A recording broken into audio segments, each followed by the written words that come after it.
and welcome to Budget in Focus, where we'll be speaking to government ministers about plans and projects that will be rolled out under Budget 2021. In studio with us today is Minister within the Ministry of Public Works, Honorable Deodat Indar. Hello, Minister. How are you? I'm okay. Thank you very much for having me. Okay, so we know the budget would have been presented yesterday in Parliament by Dr. Ashni Singh. Tell us a little bit about what we can expect under your ministry. Well, as the budget was read out by Dr. Singh, there were some major captures. Long and short of it, between capital expenditure and current expenditure for the Ministry of Public Works, we are somewhere around $58.2 billion. But if you strip out the capital element, it's about $32.9 billion. I would just tap that up to $33 billion. And that is broken up to various aspects of the ministry's work. But remember, our ministry is the ministry proper, and then you have all of these agencies like MARAD, you have CGIA, you have the Civil Aviation Authority, you have Transport and Harbors. So you have all of these other agencies that are around. The ministry proper. And then I saw him mention about infrastructure and energy too. As you know, that I also have some level of management responsibility for the energy sector that falls under the Prime Minister's office. So it was actually a huge capital spend, at least attributable to the transformative infrastructure aspect of our government's mandate. So let's talk, okay, you mentioned energy. Let's talk a little bit about energy and the budget allocations for that. What can we expect under Budget 2021? Well, you know, the first thing that comes to mind when we talk about transformative infrastructure is the Gas to Shore project. That is a massive project, 210 kilometers of pipe that is supposed to deliver some 250 megawatts of power. That would be a massive project for Guyana. It was already in the media prior to the budget reading. About that project. So that project really is to, when the gas comes on shore, they have to have a plant to, you know, convert that, and then you need an LPG plant as well too, right? So that is a massive project. Obviously the details of that project is given to the public by the Vice President of Guyana, Dr. Barjaglio. So there's so much said about it already, so I don't want to deal too much on that, but that was one of the transformative infrastructure project within the next 3 to 4 years, that particular one. Okay, now we're still on energy. Let's talk about GPL. I know they would have received about a $2 billion bailout from the, so to speak, under the government. Let's talk about that. Well, it's not a bailout. To be honest, and to be fair, if GPL is providing electricity to consumers, whether it be commercial, whether it be government, or whether it be normal residential, people should pay their bills. What has happened in the past 5 years is government did not pay their bills. They did not pay their bills when we went in there August 2nd. By August 5th, when we looked at the accounts, it was $13.3 billion government and quasi-government agencies owed to GPL. So the money that have been allocated to GPL really is to pay the bills that was taken back from 2015, 16, 17, 18, and 19 and down to 2020. They just racked up the debt, so the organization actually was running on bearings. They didn't have money. That is why you saw we put in last, I think it was the 28th of December, we had to put a supplemental provision for $6 billion, right? Because they didn't have wires, they didn't have stuff to do maintenance of the transmission lines and so. So it's not a bailout. It's actually money's owed, in my view, from government from 2015 to 2020, the APNU government, they owed. That is why when the matter was raised in Parliament, not one person asked a question, not one. So, you know, we got to make sure we clarify that issue. Okay, I know a lot of people would have been complaining recently about blackouts, and so would we see reduced blackouts under the projects? Around Christmas time you had reduction in blackouts. Actually, I hardly had. I'll tell you, Christmas Day, there were 3 engines on standby at the Kingston power plant because they didn't have the demand. So you find that we corrected the demand issue, because we use about 117 to 124.5 megawatts. 125 megawatts maybe they peak around December time. So you have that cyclical variation, but then we dealt with that. There were some engines that we had to repair. We repaired them and put them back into operation. We bought 9.6 megawatts of standby power from Macop, some small generators, 1.6 megawatts per generating set. So we put that in. So at the end of the year, and actually as of this morning, we have about 156 megawatts of base load capacity generation. Well, so you have the base load capacity and then you have the demand, but then it goes through these transmission lines, and the lines are old. The transformers are degraded, so the poles are twisted. So that is where the issue now. That is where the big challenges now is on the transmission side of GPL's power distribution. And apart from that, one of the things people don't understand, the reason why I get blackouts, the lines that move the power from the power station to the substation, then from the substation to termination, which is at the resident and the household, the lines that move it there, they are one line. Throughout the country, we call it Demerara-Borbis interconnected system, is one line moving all around. So when that one line gives you a problem and you have a feedback on the generators, it shuts down the thing. What we're trying to do actually today, the entire from Lenora to Perica, they replace our blackout right now as we speak. The reason is because they are running a secondary line. So if one have a problem, you switch to the other one and people don't have prolonged blackout. So that is really the objective right now of GPL, is to have we call a redundant line throughout the DBIS system, so that when one give problem, you switch over to the other one whilst you're repairing the problem. So see what has happened now, whilst you're repairing the problem, people are out of electricity. And then, they go on social media, and rightfully so, they frustrate them. The frustration is out there, and it's understandable. Okay. Thank you for that, Minister. Now let's turn our attention to roads. I know about $25.6 billion was allocated for hinterland road development. No, not hinterland alone. Not like hinterland alone? Okay, Minister, thank you for the correction. So let's talk about roads and the connectivity. Okay, so there are various numbers that are put together for different aspects of road development. Now, but you're right, 25.6 is for roads and bridges. 23.7 billion is for roads, which is main public access, hinterland roads and so on, roads, miscellaneous, everything in roads. And then you have a $1.9 billion for bridges. Right, so miscellaneous roads is about 7.9 billion, and that is the road that is a road program that you will see much more benefit transferred at a community level. When you go around the country, and I've seen this over the past 2 years since I started political work going out, the roads are terrible. Some of the housing schemes have not seen development in a while. Some of the places that you go is DBST, but it end up the what you call it, the bitumen wash off, and then the bricks that go to the side of the road and then start to disappear. And then what you have now is mud dams really going through, Last week Sunday, I was in Zealot phase 1, 2, and 3, and it's like a wave. The roads there are worse than the roads that I've driven on when we went to the Region 10 outreach from Linden to Mobura. That road is better than what I saw in the housing scheme last Sunday. And that is pervasive across the country. Whenever you go, you find these dilapidated infrastructure roads, people complain. So this budget is really addressing that in a big way, because $7.9 billion for miscellaneous road is a lot of roads. We did a lot in the past couple of months. As you can see, Public Works and into my page and all, I put out the new ones as we are getting them finished. We put them out, but right now you have the miscellaneous road is a big part. Public access roads as well. There is some amount of money in the budget for the public access road. I think is what $379 million for public access roads. But then you have these massive infrastructure projects that the president has been pushing at that level, which is the Schoonard Road. So there's about $1 billion in there. The Schoonard Road would be, I think I had that figure. The Schoonard Road would have been $200 million. That's for the initial design and so on, right? And the Schoonard Road will take you straight up to Perica.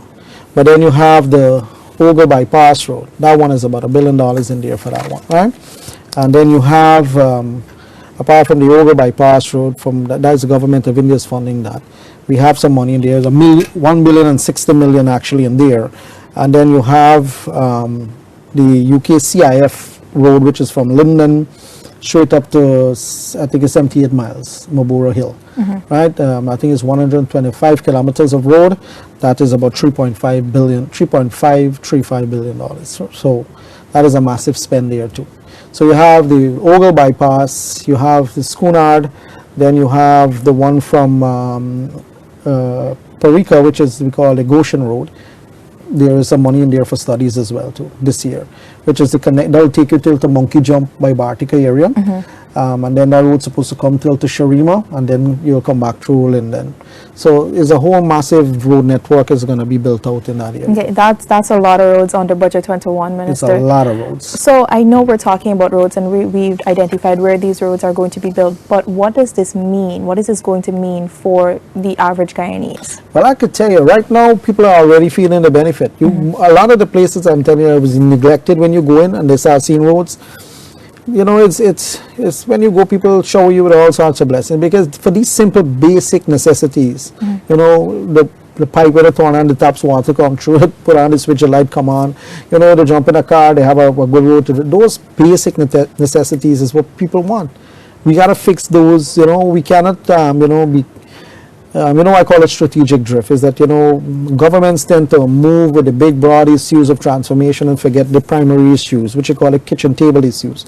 We are very much aware that the kitchen table issues is the most serious issues.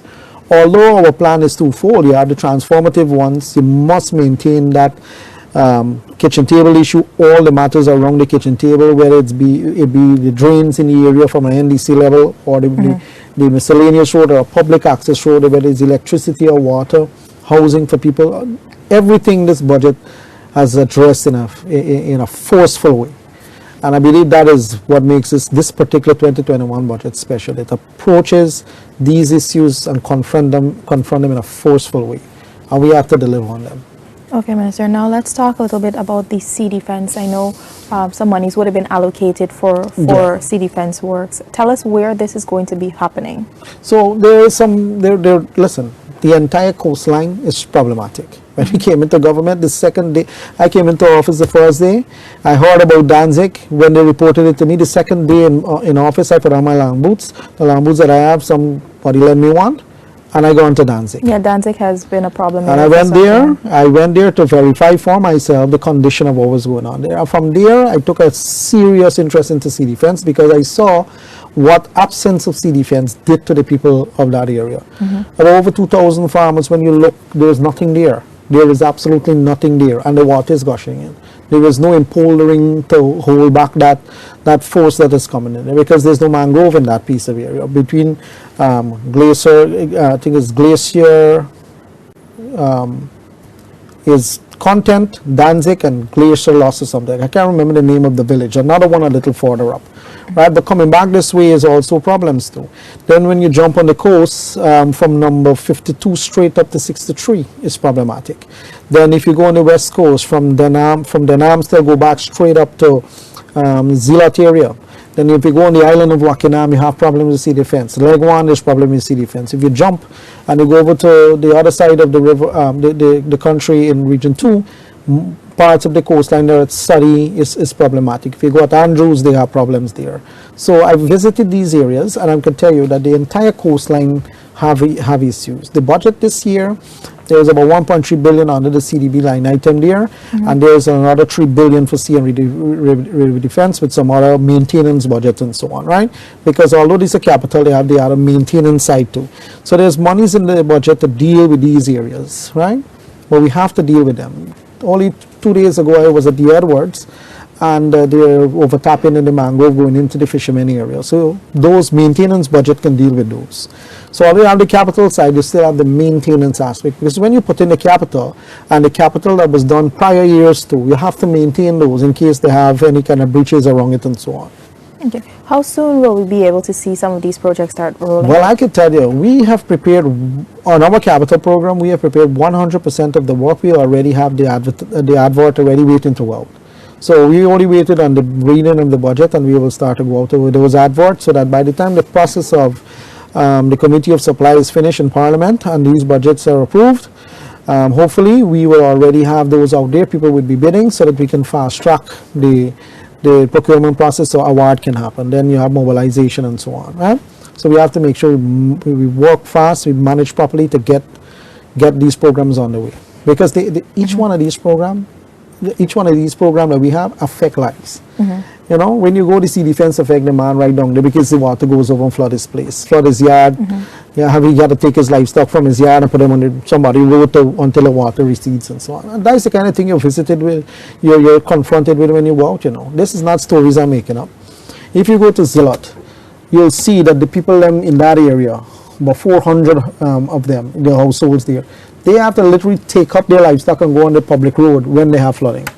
I saw that with my own two eyes. That's why I send the people to do an poldering dam there as a short-term measure until we can fix the issue down there. Okay. And that is something that you see everywhere.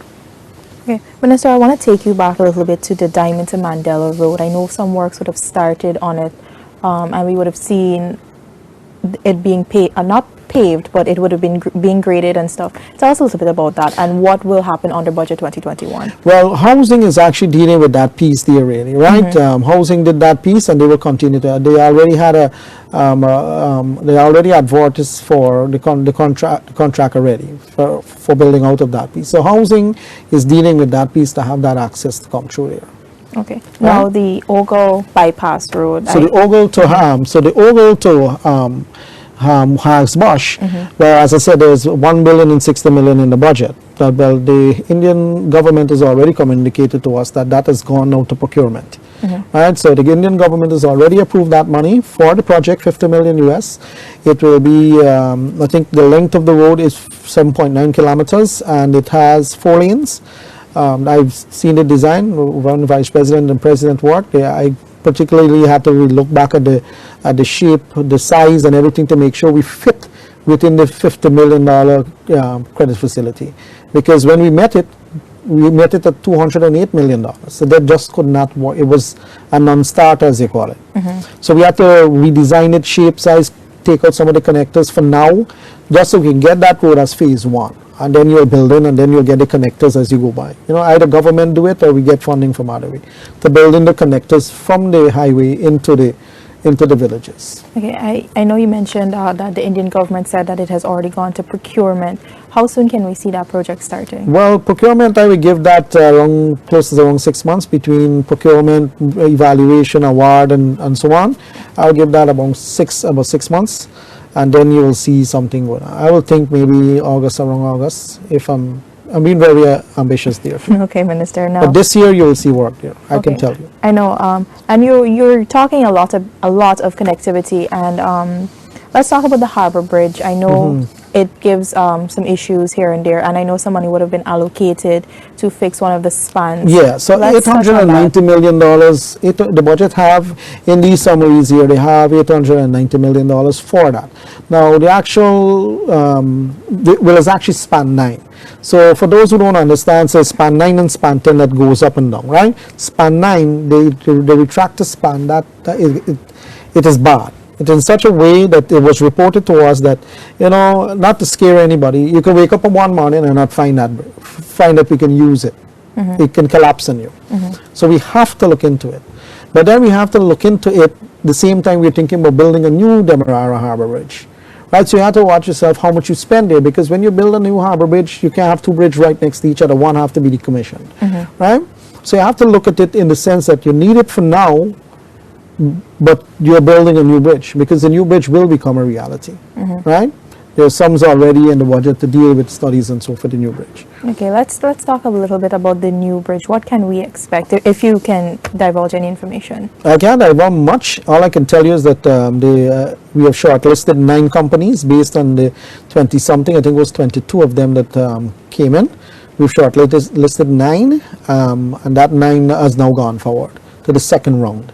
Okay. Right? Okay, we've touched on quite a lot so far, but tell us a little bit more about what else we can expect under your ministry in budget 2021. Well, the ministry deals with air traffic as well too, the aviation sector. So we are looking into modernizing that sector too. As you can see, $2.5 billion went into CGIA, right? So we're gonna what the previous government failed to do, we are now correcting, right? So there are some spend going into CGIA. We are trying to make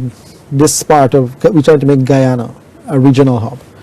Where we are located on the shore, close to the Atlantic, where we are to South America, Central America, and the Caribbean, it is a high possibility that we can be the logistics hub for this part of the world, right? So with that vision in mind, we have to look forward to working towards that vision. So aviation is one thing.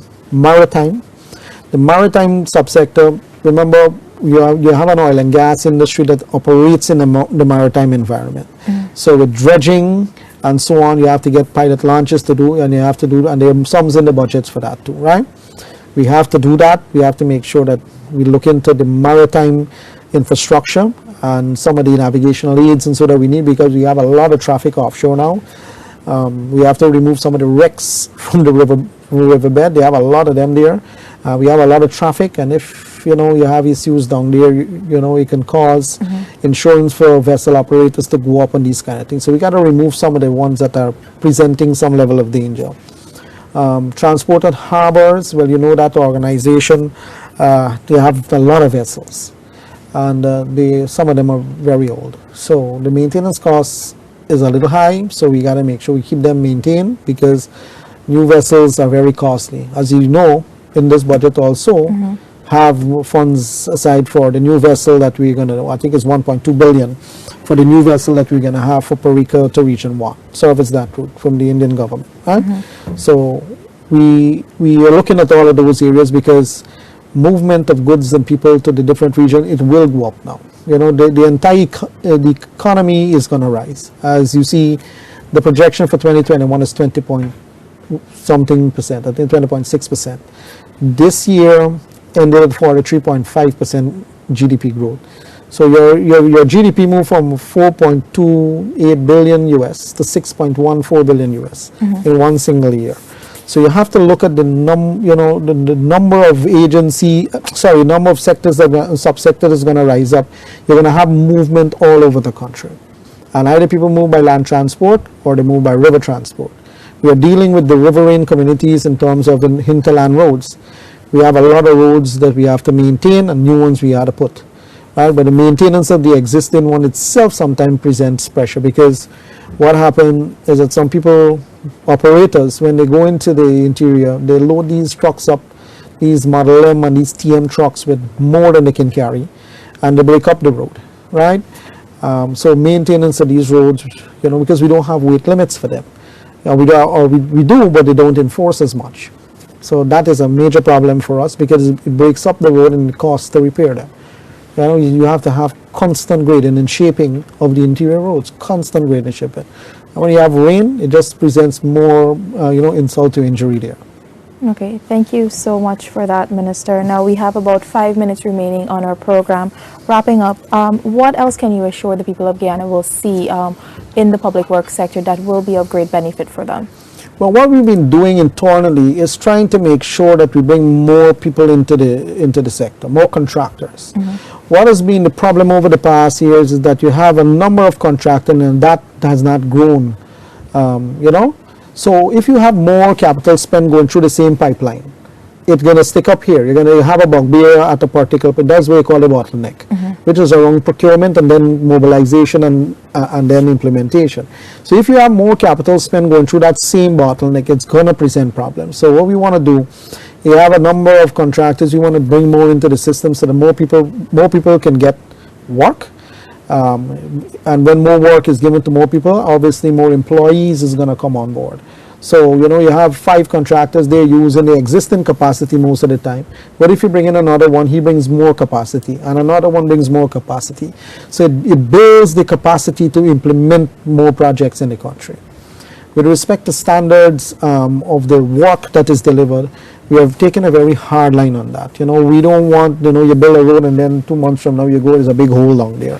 We're not going to accept those things. We are very, very straight. We're not paying if we see those kind of things, right? And engineers and so on who go clerk of works, who go check in those projects, they're going to be held responsible. But we are taking it a little further. We're making sure that the bill of quantities are given to the NDC, pays up in the street, so that citizens themselves can be part of that process. Because you don't know when people are throwing things in the night. Nobody's there. You can go after the fact and they can punch a couple of holes in the road to see the thickness of the asphalt and the thickness of the subbase, but you're doing that after the fact. But citizens normally have the more sharpest eyes. They will see when things are going, what is happening, and they they can, tell the contractor, well, this and say that. The bill of quantities does not say what you're doing. And, you normally will get that report from the citizens when you go visit it. Like recently I was up in Burma and I got that similar report. And the citizens are the ones who brought it to our attention. Okay, thank you so much for that, Minister, and thank you for your time today. This has been Budget in Focus, where we spoke to the Minister within the Ministry of Public Works, Honorable Deodat Indar. I'm Anara Khan. Thanks for watching. Thank you very much.